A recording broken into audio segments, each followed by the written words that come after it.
Asthma సమస్య వల్ల ఇబ్బంది పడుతున్న వారికి దాని నుంచి విముక్తి పొందడానికి తులసాకు సొంటి కషాయం. దీనికి కావలసిన వస్తువులేంటంటే తులసాకు, సొంటి, మిరియాలు, దాల్చిన చెక్క, లవంగాలు. ఈ 5 వస్తువులు ఉంటే చాలు అద్భుతమైన కషాయం రెడీ. దీన్ని మీరు తాగటం వల్ల ఆస్తమా నుంచి విముక్తి పొందొచ్చు. 1 గ్లాసున్నర నీళ్లు తీసుకోండి.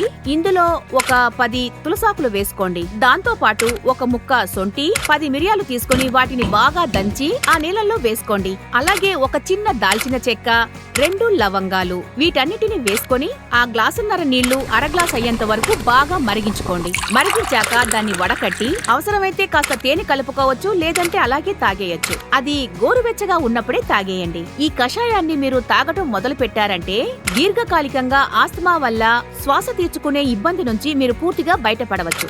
ఊపిరితిత్తుల్లో చాన్నాళ్లుగా ఉన్న పడిసం కరిగిపోతుంది, దగ్గు తగ్గుతుంది, గుండె పట్టేయడం కూడా తగ్గుతుంది.